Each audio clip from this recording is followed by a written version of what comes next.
ছাত্রছাত্রী, লেকচার 4 এর পর লেকচার 5 এ দ্রবণ চ্যাপ্টারের লেকচার 5 এ আমরা আলোচনা করব কলিগেটিভ প্রপার্টির সেকেন্ড পয়েন্ট সংখ্যাগত ধর্মের, সেটা হচ্ছে স্ফুটনাঙ্কের উন্নয়ন এবং আজকে হিমাঙ্কের অবনমন। এই দুটো পয়েন্ট আমরা আলোচনা করব। এই দুটো পয়েন্টের মধ্যে গুরুত্বপূর্ণ কোশ্চেনগুলো কি আসবে একটু মনে করে দিই আগে। এই কোশ্চেনগুলোর অ্যান্সার আমরা ভিডিওটিতে ভালো করে বোঝার চেষ্টা করব, সলভ করার চেষ্টা করব। যেমন জিজ্ঞেস করে পরীক্ষায় যে স্ফুটনাঙ্কের উন্নয়ন সম্পর্কিত রাউটের সূত্রটা কি।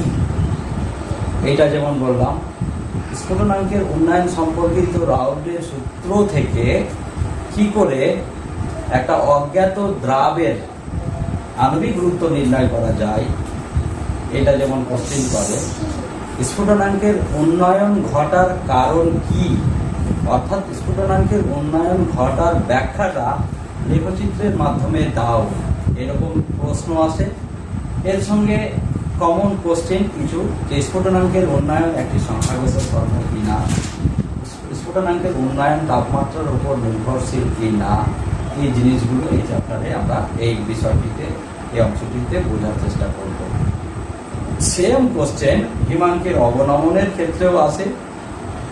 হিমাঙ্কের অবনমন সম্পর্কিত রাউটের সূত্রটা কি, হিমাঙ্কের অবনমন সম্পর্কিত রাউটের সূত্র থেকে অজ্ঞাত দ্রাবের আণবিক গুরুত্ব আমরা কি করে নির্ণয় করতে পারি, বা স্ফুটনাঙ্কে এই হিমাঙ্কের অবনমন সম্পর্কিত রাউটের সূত্রটি লেখচিত্রের সাহায্যে ব্যাখ্যা করো, এবং কিছু ম্যাথামেটিক্যাল প্রবলেমগুলো আসবে। এই অংশটুকুই ভিডিওর মূল বিষয়।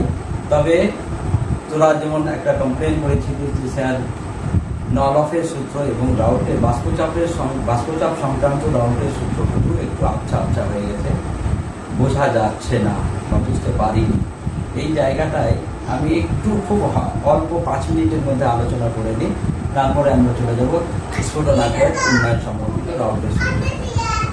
বিজ্ঞানী বাষ্পচাপ, এই যে আমরা পদার্থের তরলের ক্ষেত্রে যে বাষ্পচাপটা তৈরি হয়, সেটার ক্ষেত্রে নলফের সূত্রটা কি ছিল সেটা একটু বলে দিই। KNOWNOF, নলফ ল। এইখানে কি বলছে যে একটা দ্রবণ, নলফের সূত্র বলছি, ভালো করে খেয়াল করবি। দ্রবণটা তৈরি হয় দ্রাব এবং দ্রাবক, এই দুটোর সমন্বয়ে তৈরি হয় দ্রবণ, তাই না? দ্রাব এ ধরলাম, দ্রাবক বি, এইটার কম্বিনেশনে তৈরি হয়েছে দ্রবণ, সলিউশন। নলক বলছে এই দুটো পদার্থের মধ্যে যেই পদার্থটা উদ্বায়ী বেশি হবে, উদ্বায়ী প্রকৃতির হবে, ঠিক সেই পদার্থটাই গ্যাসিয়াস ফেজে থাকবে। তরলের বাষ্পায়ন হয়, এই যে আমরা যদি একটা সাধারণ এক্সাম্পল নিই, যে চিনির সঙ্গে জলের মিশ্রণ করলাম, জল প্লাস চিনি, এই দুটো পদার্থের মিশ্রণে দ্রবণ তৈরি হয়ে আছে। এখন এই পদার্থটাকে আমরা যদি হিট করি, তাহলে কি দেখতে পাবো? দেখতে পাবো জলটা বাষ্পায়ন হচ্ছে, তাই না? তার মানে জল বাষ্পীভূত হয়ে গ্যাসিয়াস ফেজে বা গ্যাসীয় অবস্থায় থাকছে, যেটা তরলের চাপ সৃষ্টি করছে। তো এইখানে বিজ্ঞানী নলফস বলছে যে এক বা একাধিক পদার্থের, যাই হোক না কেন, এই পদার্থের মিশ্রণের ক্ষেত্রে সেই পদার্থগুলোই গ্যাসিয়াস ফেজে যাবে, যেই পদার্থগুলো উদ্বায়ী প্রকৃতির হবে। যে যত বেশি উদ্বায়ী, সে তত বেশি গ্যাসিয়াস ফেজে যাবে। ক্লিয়ার? যে যত বেশি উদ্বায়ী, সে তত বেশি গ্যাসিয়াস ফেজে যাবে, এবং এদের গ্যাসিয়াস ফেজে যাওয়ার পরিমাণটা হচ্ছে তাদের মোল ভগ্নাংশের সমান। ক্লিয়ার? মোল ভগ্নাংশের সমান। যে যত বেশি উদ্বায়ী, সে তত বেশি গ্যাসিয়াস ফেজে যাবে। এটা ছিল নলফের সূত্র। বাষ্পচাপ সংক্রান্ত রাউটের সূত্র একটা ছিল। রাউট কি বলছে না, হলো এই আগে কথাগুলো বলে নিই। সেটা হচ্ছে যে যদি একটা বিশুদ্ধ দ্রাবকে তড়িৎ অবিশ্লেষ্য, অনুদ্বায়ী, অসংযোজিত এবং অবিয়োজিত প্রকৃতির দ্রাব যোগ করা হয়, তাহলে আমরা দেখতে পাবো দ্রবণের বাষ্পচাপের মানটা আমরা পাবো বিশুদ্ধ দ্রাবকের বাষ্পচাপ এবং বিশুদ্ধ দ্রাবকের মোল ভগ্নাংশের গুণফলের সঙ্গে সমান। এই জায়গাটা একটু ক্লিয়ার করে বোঝার চেষ্টা কর যে আমরা এই যে দ্রবণের বাষ্পচাপের কথাটা পাচ্ছি সেটা কি রকম। এই যে আমরা দ্রবণ লিখলাম জল প্লাস চিনি। চিনিটা কি অনুদ্বায়ী প্রকৃতির আর জলটা কি উদ্বায়ী প্রকৃতির। এখন নলফ কি বলছিল? নলফ বলছে যে বাষ্পচাপের জন্য কোন পদার্থটা দায়ী হবে? যে পদার্থটা উদ্বায়ী হবে। যে উদ্বায়ী হবে সেই বাষ্পচাপ তৈরি করবে। যেহেতু দ্রাবের কণাটা অনুদ্বায়ী, নন ভোলাটাইল,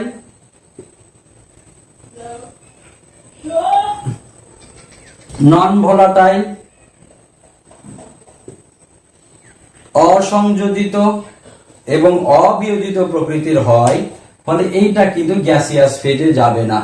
গ্যাসিয়াস ফেজে যাবে কে? কেবলমাত্র H2O। যেহেতু গ্যাসিয়াস ফেজে H2O যাচ্ছে, ফলে তরলের উপর যে বাষ্প চাপটা তৈরি করবে সেটা ওই গ্যাসিয়াস কণাগুলোই তৈরি করবে। এবং কতটা তৈরি করবে সেই ব্যাপারে বিজ্ঞানী রাউলস বলছে যত পরিমাণ গ্যাসীয় কণাগুলো উপরের দিকে যাবে, সেটা কত পরিমাণ যাবে সেটা নির্ভর করছে তরলে বা দ্রবণে যত মোল ভগ্নাংশ পরিমাণ পদার্থটি আছে। এবং আমরা জানি বাষ্পায়নের হার তাপমাত্রার উপর নির্ভর করে। একটা নির্দিষ্ট তাপমাত্রাতে বাষ্পায়নের হার নির্দিষ্ট, মানে নির্দিষ্ট তাপমাত্রাতে একটা দ্রবণের মোট বাষ্পচাপ কত হবে? বিজ্ঞানী রাউলস বলছে দ্রবণের বাষ্পচাপটা হবে এই পি সমান দ্রাবকের বিশুদ্ধ দ্রাবকের বাষ্পচাপের পরিমাণ P0 যদি লিখি, P0 ইন্টু মোল ভগ্নাংশ। মোল ভগ্নাংশ আমরা x1 লিখলাম, ইন্টু করলাম। ঠিক, এটা ছিল রাউল্টের সূত্র। এটা কার ক্ষেত্রে? যদি দ্রাবের কণাটা নন ভোলাটাইল হয়, অনুদ্বায়ী হয়। তো এখন প্রশ্ন হচ্ছে যদি দুটো পদার্থই ভোলাটাইল হয়, অর্থাৎ জল নিলাম আর তার সঙ্গে ইথানল নে C2H5OH, এটা কিসের সংকেত? মদের। এখন এই দুটোর মিশ্রণে যে দ্রবণটা আমরা পাবো, খেয়াল কর ইথানলও যেমন গ্যাসিয়াস ফেজে যাবে, কারণ এটাও হচ্ছে উদ্বায়ী প্রকৃতির, আবার H2Oটাও উদ্বায়ী। ফলে দুটোই যখন উদ্বায়ী, তাহলে দুটোই কি গ্যাসিয়াস ফেজে যাবে না? দুটোই গ্যাসিয়াস ফেজে যাবে। আর যেটাই গ্যাসিয়াস ফেজে যাবে সেটাই তরলের উপর চাপ সৃষ্টি করবে বাষ্প চাপ আকারে। তাহলে এই ক্ষেত্রে বাষ্পচাপের পরিমাণ কত হবে?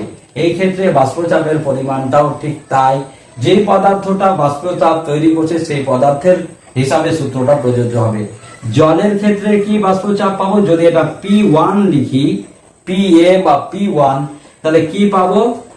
P10 অর্থাৎ বিশুদ্ধ জলের বাষ্পচাপের পরিমাণ এবং জলের মোল ভগ্নাংশের সঙ্গে গুণফল x1 করে দিলাম। P10 into x1। ক্লিয়ার? এইটা ইথানলের বাষ্পচাপ যদি P2 হয়, তাহলে এই ক্ষেত্রে পাবো P20 ইন্টু x2। এখন দ্রবণের উপর মোট বাষ্পচাপের পরিমাণ কত পাবো? এটা হয়ে যাবে P1 plus P2, that means P is equal to P1 plus P2।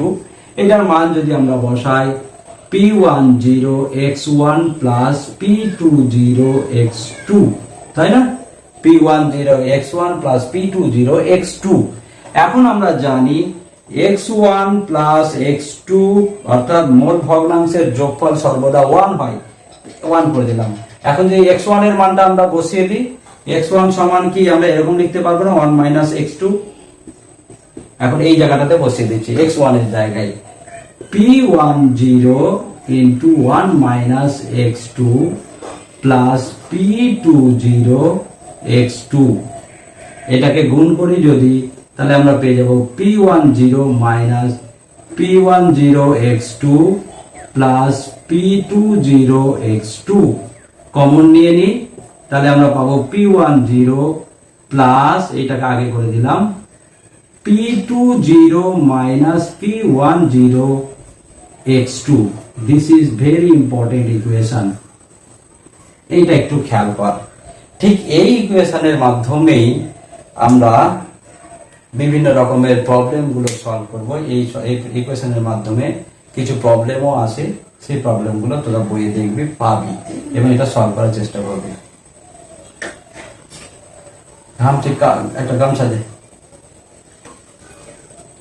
Clear হলো রাউল্টের সূত্র? তাহলে এটা কার ক্ষেত্রে রাউল্টের সূত্র পেলাম? রাউল্ট সূত্র যদি এরকম হয়, একটা উদ্বায়ী একটা অনুদ্বায়ী, অর্থাৎ এরকম যদি দ্রাবের কণাটা অনুদ্বায়ী নি, অবিশ্লেষ্য নি, আয়নিত অবস্থায় নি, মানে অসংযোজিত বা অবিশ্লেষ্য প্রকৃতির নি, তখন এই সূত্রটা দ্রবণের ক্ষেত্রে পাবো, যেখানে কেবলমাত্র দ্রাবকের কণাগুলোই দায়ী। কিন্তু যদি দুটোই উদ্বায়ী প্রকৃতির হয়, তখন দুটোরই গ্যাস এই বাষ্পচাপের পরিমাণটা আমাদের টোটাল করতে হবে। তখন যে ইকুয়েশনটা পাবো সেটা হচ্ছে এই, অর্থাৎ দ্রবণের মোট বাষ্পচাপ P।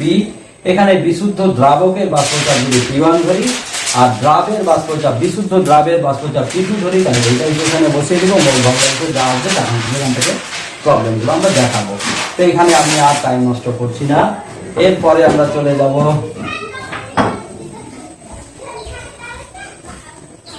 আসল বিষয়, যেটা আমরা পড়েছিলাম স্ফুটনাঙ্কের উন্নয়ন।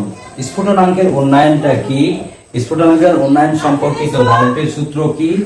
স্ফুটনাঙ্কের উন্নয়ন সম্পর্কিত রাউল্টের সূত্র থেকে আমরা অজ্ঞাত দ্রাবের আণবিক গুরুত্ব কি করে নির্ণয় করতে পারি, এবং স্ফুটনাঙ্কের উন্নয়ন যে একটা সংখ্যাগত ধর্ম, সেই জিনিসগুলো আমরা একটু ব্যাখ্যা করব। তাহলে স্ফুটনাঙ্কের উন্নয়ন কথাটা আসছে, এটা কি বলছে?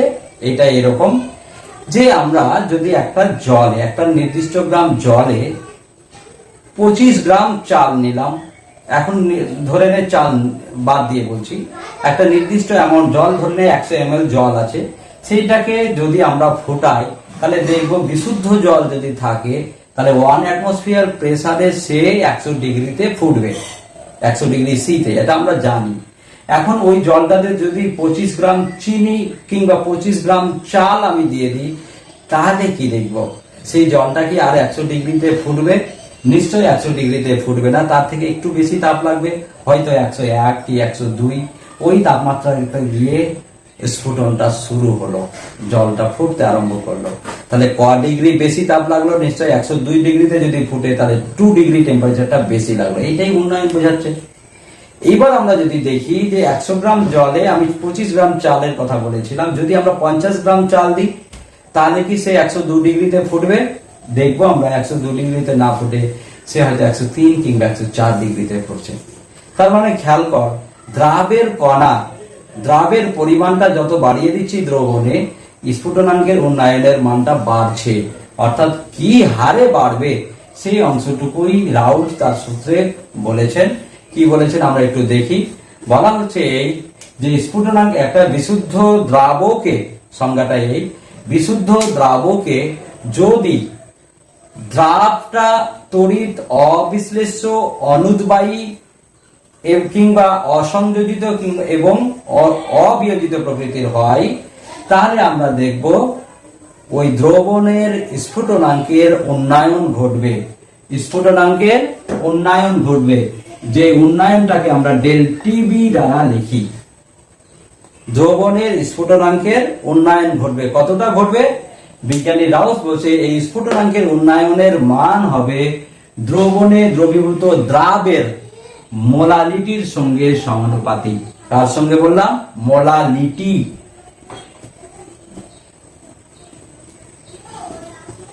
মোলালিটির সঙ্গে সমানুপাতিক। এখন সমানুপাতিক চিহ্নটা যদি আমরা তুলে দিই, ΔTB সমান আমরা পাবো KB ইন্টু M। ΔTB সমান KB ইন্টু M। স্ফুটনাঙ্কের উন্নয়নটাকে ΔTB লিখলাম কেন? কারণ ধরে নে এই যে বিশুদ্ধ দ্রাবকে একটা নির্দিষ্ট স্ফুটনাঙ্ক হয়, যেমন জলের ক্ষেত্রে স্ফুটনাঙ্কের মান 100 ডিগ্রি, সেটাকে ধরে নে T0 লিখলাম। এবার ওই দ্রাবকটাতে আমি চিনি কিংবা জল যোগ করার, চিনি কিংবা চাল যোগ করার পর তার স্ফুটনাঙ্ক যদি মাপি, দেখা গেল তার টেম্পারেচারটা হলো 102 ডিগ্রি, যেটাকে আমরা টিবি লিখলাম সাপোজ স্ফুটনাঙ্কের উন্নয়ন। এবার এর উন্নয়ন মানে কি 102 থেকে এটা বাদ দেব, দ্যাট মিন্স এটা যদি T2 হয় তাহলে T2 মাইনাস T1 সমানই 102 মাইনাস 100, দ্যাট মিন্স এইটুকুকে আমরা লিখছি ডেল টিবি। তাহলে খেয়াল রাখবি ডেল টিবিটা কি ফাইনাল অর্থাৎ দ্রবণের স্ফুটনাঙ্ক মাইনাস দ্রাবকের স্ফুটনাঙ্কের মান, মনে থাকবে। এখন রাউলস যে সূত্রটা দিয়েছে সেই সূত্রটা নিয়ে আমরা একটু আলোচনা করি। রাউলস কি বললো, যদি দ্রাবের কণাটা অনুদ্বায়ী প্রকৃতির হয়, অসংযোজিত কিংবা অবিয়োজিত প্রকৃতির হয়, তখন তার স্ফুটনাঙ্কের উন্নয়নের মান পাবো হিমাঙ্ক এই মোলালিটির সঙ্গে সমানুপাতি। এই যে সমানুপাতি চিহ্নটা তোলার পরে যে ধ্রুবকটা পেলাম সেই ধ্রুবকটাকে আমরা বলি স্ফুটনাঙ্ক উন্নয়ন ধ্রুবক। কি বললাম? স্ফুটনাঙ্ক উন্নয়ন ধ্রুবক। এটাকে আরেকটা নামে ডাকা হয় ইবলিওস্কোপিক কনস্ট্যান্ট। ইবলিওস্কোপিক কনস্ট্যান্ট।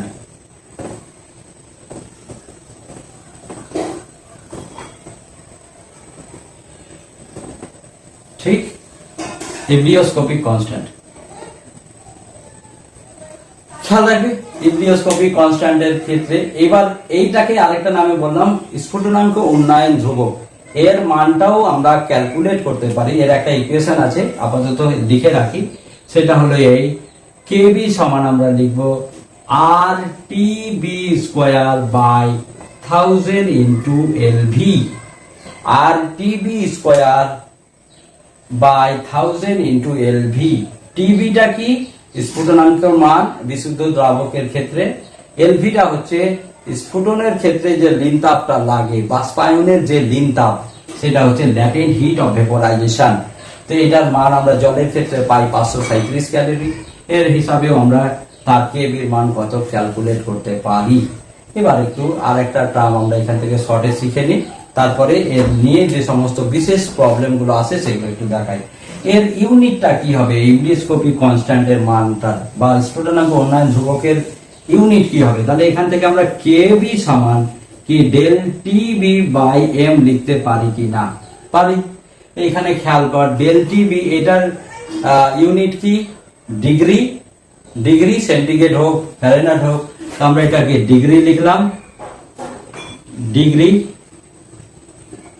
আচ্ছা, এইটার ইউনিট কি? এটার মোলালিটির এইটার ইউনিট হলো মোল পার কেজি। মোল পার কেজি, তা আমরা মোল পার কেজি লিখে নিই, মোল পার কেজি। এখন কেজিটা উপরে উঠলে তাহলে মোট ইউনিটটা কি পেয়ে গেলাম? ডিগ্রি কেজি পার মোল। মাথায় রাখিস এই ইউনিট গুলো, ডিগ্রি কেজি পার মোল। ইউনিটটা আমরা ইবলিওস্কোপিক কনস্ট্যান্টের যেমন পেলাম। এবার এখান থেকে আমরা গুরুত্বপূর্ণ পয়েন্টগুলো একটু আলোচনা করি। কি স্ফুটনাঙ্কের উন্নয়নের কারণ কি, তারপরে আমরা যাব এই সমীকরণটা ব্যবহার করে একটা অজ্ঞাত দ্রাবের আণবিক গুরুত্ব কি করে নির্ণয় করতে পারি। এখন যে অংশটুকু আমরা আলোচনা করতে যাচ্ছি সেটা হলো লেখচিত্রের সাহায্যে স্ফুটনাঙ্কের উন্নয়নের কারণ আমরা একটু ব্যাখ্যা করব। তোদের যদি এরকম বলে দেয় যে স্ফুটনাঙ্কের উন্নয়নের কারণ ব্যাখ্যা করো, স্ফুটনাঙ্কের উন্নয়ন ঘটে কেন, সেইটার কারণ ব্যাখ্যা করো। আগে ফিজিক্যালি তারপরে গ্রাফিক্যালি দেখছি। হ্যাঁ, আচ্ছা একটু খেয়াল কর স্ফুটনাঙ্ক কাকে বলে। আগে এই সংজ্ঞাটা জানতে হবে। বিভিন্ন জন বিভিন্ন রকম বলবি কি যে উষ্ণতায় জলের স্ফুটন শুরু হয় সেটাকে স্ফুটনাঙ্ক বলে। সেটা কিন্তু এক্সাক্ট ডেফিনেশন নয়। এক্সাক্ট ডেফিনেশন হলো এই, একটু খেয়াল রাখবি পয়েন্টটাতে। এই পয়েন্টটা না বুঝতে পারলে কিন্তু লেখচিত্র বা কারণ বোঝা যাবে না। স্ফুটনাঙ্কের আসল সংজ্ঞা হচ্ছে এই, কখন একটা পদার্থের স্ফুটন শুরু হয়। বলা হচ্ছে যে যখন একটা পদার্থের বাষ্পচাপের মান তার বায়ুমণ্ডলীয় বাষ্পচাপের সমান হবে। যেই উষ্ণতায় পদার্থটির বাষ্পচাপের মান বায়ুমণ্ডলীয় বাষ্পচাপের সমান হয় সেই উষ্ণতাটাই হচ্ছে ওই পদার্থের স্ফুটনাঙ্ক, অর্থাৎ ওই উষ্ণতাটাতে পদার্থটা ফুটতে আরম্ভ করে। জল 100 ডিগ্রি সিতে ফুটে কেন? গ্রাউন্ড লেভেলে, সি লেভেলে, সমুদ্র তলে 100 ডিগ্রি সিতে ফুটে কেন? এই জায়গাটা একটু আই। যেমন তোরা বলবি যে পাহাড়িয়া অঞ্চলে জলের স্ফুটনাঙ্ক অনেক কম হয়, আবার প্রেসার কুকারে কিংবা এই অবস্থাতে জলের স্ফুটনাঙ্ক অনেক বেশি হয় কেন? তাহলে এই কোশ্চেন গুলোর অ্যান্সার গুলো কি বলবো? যেমন আমরা বলছি যে জলের স্ফুটনাঙ্ক হচ্ছে 100 ডিগ্রি সি, কিন্তু ওই জলটাই যখন পাহাড়ে নিয়ে যাচ্ছি তখন আমরা কি পাচ্ছি? তার স্ফুটনাঙ্কের মান প্রায় 70-র মতো। যেমন হিমালয় পর্বতের চূড়াতে এর টেম্পারেচার হচ্ছে স্ফুটনাঙ্কের মান 67-এর মতো। কত কম! কেন? সংজ্ঞাটা আসলে মেন, যেই উষ্ণতায় পদার্থটির বাষ্পচাপ তার বায়ুমণ্ডলীয় বাষ্পচাপের সমান হবে, সেই উষ্ণতাটাতেই জলটা ফুটতে আরম্ভ করবে। পদার্থটির বাষ্পচাপ মানে যেই পাত্রে আমি পদার্থটা নিয়েছি, এরকম দ্রবণ নিয়েছি, এর উপরের অংশ ফাঁকা, এখানে বাষ্পাকারে কণাগুলো থাকে, এইটাই জলীয় দ্রবণের চাপ দেয়। এই বাষ্পচাপের মান বায়ুমণ্ডলীয় বাষ্পচাপের মানের সঙ্গে যে উষ্ণতায় সমান হবে, সেই উষ্ণতাটাই হবে ওই পদার্থের স্ফুটনাঙ্ক। এখন আমরা জানি সমুদ্র তলে বায়ুমণ্ডলীয় চাপ কত? 1 অ্যাটমসফিয়ার। 1 অ্যাটমসফিয়ার বায়ুমণ্ডলীয় চাপ থাকে, এটিএম। এই 1 অ্যাটমসফিয়ার প্রেসার যখন তরলের উপরে যে গ্যাসীয় কণাগুলো আছে, যখন এই কণাগুলোর প্রেসারটা 1 অ্যাটমসফিয়ার হয়ে যায় যে উষ্ণতাতে, সেই উষ্ণতাতেই পদার্থটা ফুটতে আরম্ভ করবে। ক্লিয়ার? এবার আমরা দেখব যে তরলের স্ফুটনাঙ্কের মান বৃদ্ধি পায় কেন। ঠিক আগে ফিজিক্যালি দেখব। আমরা জানি বায়ুমণ্ডলীয় চাপ কত? 1 অ্যাটমসফিয়ার বায়ুমণ্ডলীয় চাপ। বিশুদ্ধ দ্রাবক যখন নেব তখন এর যে বাষ্পায়নের হার পাবো, তোরা রাউলের সূত্র পড়েছিস ভালো করে। এখন ওই পদার্থ, ওই দ্রবণে বা দ্রাবকে যদি দ্রাবের কণা এরকম করে যোগ করে দিই, তাহলে কি দেখবো? সমগ্র অংশ থাকার সঙ্গে সঙ্গে পৃষ্ঠেও কিছু অংশ দখল করেছে। এখন দখল করলে কি হবে? যেহেতু উপরিতলের ক্ষেত্রফলের পরিমাণটা কমে যাচ্ছে, ফলে বাষ্পায়নের হারটা কি কমে যাবে না? বাষ্পায়নের পরিমাণটা কমে যাচ্ছে। এখন বাষ্পায়নের পরিমাণ যত কমবে, বাষ্পচাপের পরিমাণ কম হবে। একটা বিশুদ্ধ তরল ধরে নে 100 ডিগ্রিতে যেই তাপটা বা যেই চাপটা দিচ্ছিল, 100 ডিগ্রি সি তে T equals to 100 degree C. 100 degree C তে একটা বিশুদ্ধ তরল যেই বাষ্পচাপটা দিচ্ছিল, এখন যদি এখানে দ্রাবের কণাগুলো দিয়ে দিই, তাহলে কি বাষ্পচাপের পরিমাণ ঠিক ততটা হবে? নিশ্চিন্তে না, তার থেকে কম হবে, কারণ বাষ্পায়নের পরিমাণ কম হচ্ছে। এখন যেহেতু বাষ্পচাপের পরিমাণ কম হচ্ছে, ফলে ওই অ্যাটমসফিয়ার 1 অ্যাটমসফিয়ার প্রেসারে নিয়ে যেতে আরো কিছু তাপ দিতে হবে, যে তাপটা নিয়ে বাষ্পায়ন আরো বেশি হবে। তো যেই তাপমাত্রাতে ঠিক 1 অ্যাটমসফিয়ার বাষ্পচাপ আমরা পাবো, সেই তাপমাত্রাটাতেই ফুটবে। যেহেতু আমরা 100 ডিগ্রিতে না পেয়ে 1 অ্যাটমসফিয়ারটা পাবো 100 উপরের তাপমাত্রায়, ফলে এই ক্ষেত্রে আমরা স্ফুটনাঙ্কের উন্নয়নটা পাবো। আশা করি বুঝতে পেরেছিস। এবার এটা গ্রাফিক্যালি আমরা একটু দেখাবো কেমন করে হয়। গ্রাফিক্যালি কি না, অংশটুকু বুঝলে বারবার রিপিট করে দেখবি, এটা বুঝতে হবে তোদের। গ্রাফিক্যালি একটু দেখার চেষ্টা কর। আমরা কি জানি? বাষ্পচাপের পরিমাণ, রাউল্টের সূত্র কি ছিল? P সমান P0x1। তাহলে y is equal to mx এর মতো করে লিখতে পারছে কিনা? এর রেখাচিত্রটা আমরা এরকম পেতাম, কিন্তু গ্রাফি এটাকে প্যারাবোলিক নেচারে এটা বৃদ্ধি পায়। কি রকম? যে মোল ভগ্নাংশের সঙ্গে সমানুপাতি আছে, অর্থাৎ একটা নির্দিষ্ট বাষ্পচাপের পরিমাণ তত বেশি বৃদ্ধি পাবো যত বেশি মোল ভগ্নাংশের পরিমাণ বাড়বে। এরকম করে যে এখানে আমরা x1 এর মান লিখছি, আর এদিকে লিখছি আমরা p বাষ্পচাপের পরিমাণ। বিশুদ্ধ দ্রাবক তখন বাষ্পচাপের পরিমাণটা বেশি হয়, এটা দ্রাবকের ক্ষেত্রে লেখচিত্র আঁকলাম। একটু খেয়াল কর, ঠিক এই বাষ্পচাপ বা এই টেম্পারেচারে আমরা বাষ্পচাপ যখন এইটা পাবো দ্রাবকের ক্ষেত্রে, আমরা জানি ঠিক সেই টেম্পারেচারে দ্রবণের বাষ্পচাপ দ্রাবকের তুলনায় কম হবে, এটা আমরা জানছি। 100 ডিগ্রি সিতে একটা দ্রাবক খালি জল যতটা বাষ্পায়ন ঘটবে, দ্রবণের কি ঠিক ততটা বাষ্পায়ন ঘটবে? নিশ্চয় ঘটবে না, তার থেকে কম হবে। তাহলে তার লেখচিত্রটা আমরা কি পাবো?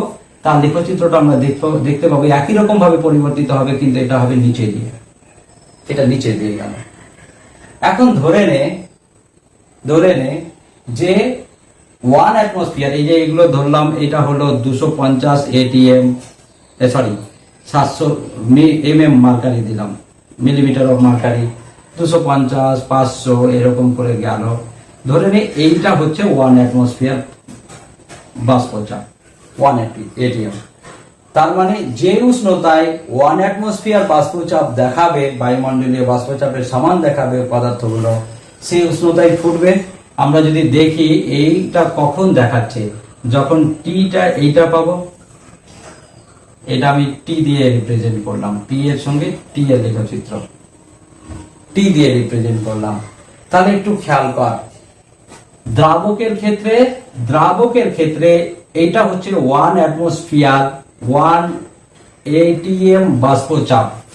1 ATM বাষ্পচাপ কখন পেয়েছি? যখন টিটা এইটা হয়েছে, যেটা এইটাই হচ্ছে বিশুদ্ধ দ্রাবকের স্ফুটনাঙ্ক। ঠিক এই তাপমাত্রাতে দ্রবণের, এটা দ্রবণের লেখচিত্র, দ্রবণের বাষ্পচাপের পরিমাণ কত? খুব ভালো করে এই জায়গাটা খেয়াল কর। ঠিক এই তাপমাত্রাতে দ্রবণের বাষ্পচাপ পাচ্ছি এইটা, অর্থাৎ এই অংশটুকু, তাই না?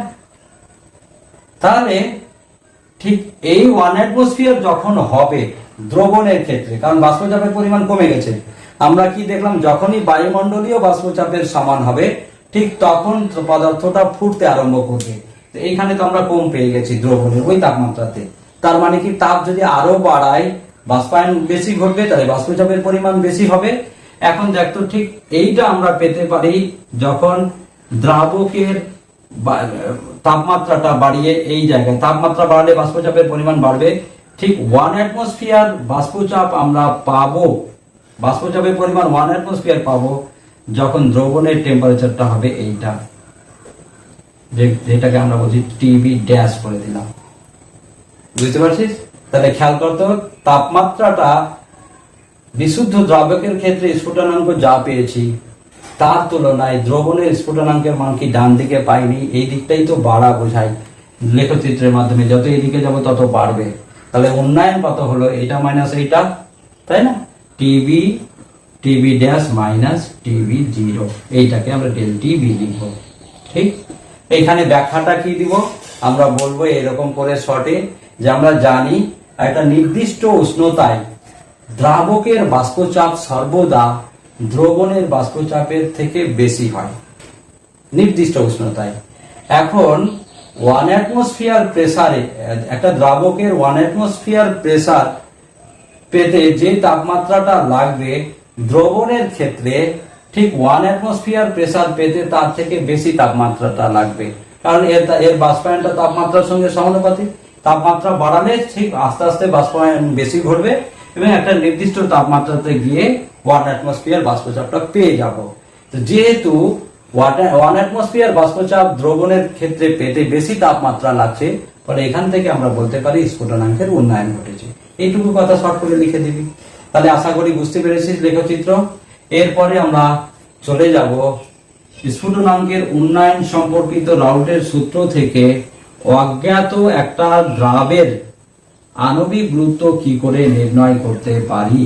আমরা রাউটের সূত্রটা লিখেছি কি, ডেল টিবি সমান কেবি ইন্টু এম। এমটা কি? মোলালিটি। এমটার মান কি?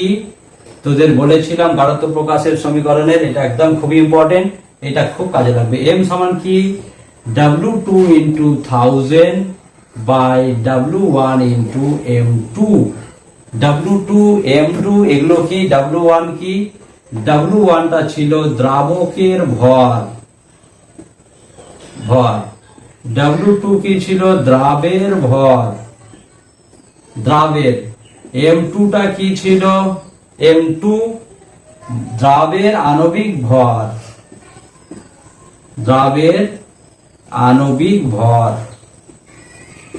ঠিক, এখন এই মানগুলো যদি এখানে বসিয়ে দিই, KB সমান KB into W2 into 1000 by W1 into M2 del TB, তাহলে M2 সমান কি পাবো? M2 সমান পাবো KB by del TB into W2 into 1000 by W1। তাহলে খেয়াল কর, একটা অজ্ঞাত দ্রাবের আণবিক ভর আমরা খুব সহজে বার করতে পারি।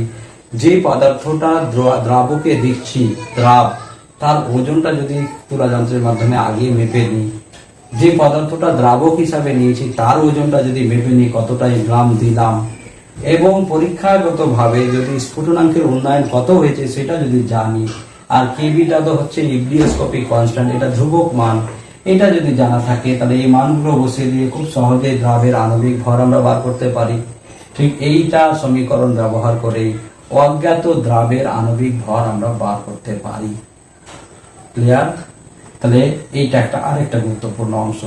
একটা কোশ্চিন আর তোদের আছে, রাউল্টের সূত্র থেকে বলবে যে রাউল্টের সূত্রের দ্বিতীয়, রাউল্টের এই যে স্ফুটনাঙ্কের উন্নয়ন সম্পর্কিত রাউল্টের দ্বিতীয় সূত্রটি কি বলো। দ্বিতীয় সূত্রটি বলে কিছু নেই, একটাই সূত্র, তবে এটাকে অন্যরকম ভাবে আমরা রিপ্রেজেন্ট করছি। কি একটু দেখে নেন।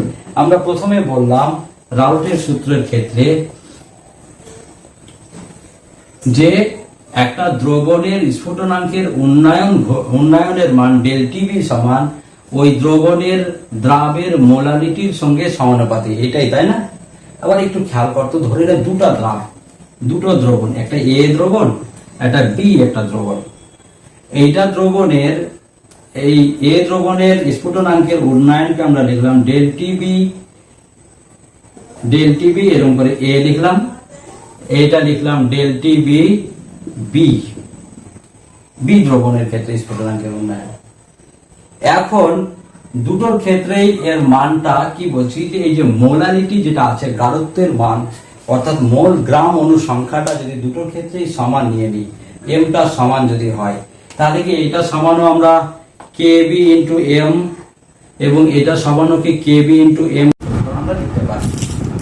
খেয়াল কর, এইটা আর এইটা দুটোর ক্ষেত্রে যদি সেম হয় তাহলে কি এইটা সমান এটা লিখতে পারছি না, অর্থাৎ ডেল টিবি সমান ডেল টিবি এ এবং ডেল টিবি বি।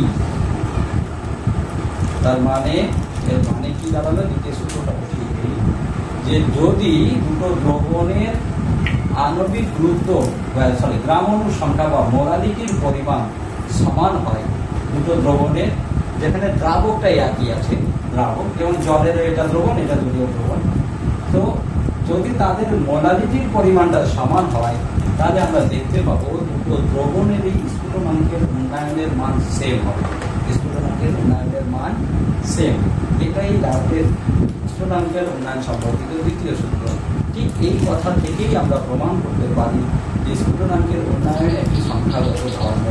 যেমন করে দেখো, এখানে যখন গ্রাম অণু সংখ্যাটা সেম, কণা সংখ্যাটা সেম, তখন তাদের দুটো পদার্থেরই স্ফুটনাঙ্কের উন্নয়নটাকে সেম পাচ্ছিলাম, সেম। ফলে এই পয়েন্টের উপর ভিত্তি করে আমরা বলতে পারবো যে স্ফুটনাঙ্কের উন্নয়ন একটি সংখ্যাগত ধর্ম। আচ্ছা, আর একটা কথা, মোলারিটি কি উষ্ণতা নির্ভরশীল কি নির্ভরশীল নয়? নির্ভরশীল নয়। যেহেতু নির্ভরশীল নয়, অর্থাৎ স্ফুটনাঙ্কের উন্নয়ন একটা তাপমাত্রা নির্ভরশীল ধর্ম নয়। এই পয়েন্টগুলোই আজকের মতো থাকলো। ভিডিও অনেক লেন্দি হচ্ছে, আমরা পরের ভিডিওটিতে হিমাঙ্কের অবনমন এবং অভিশ্রবণ চাপ এই দুটো নিয়ে আলোচনা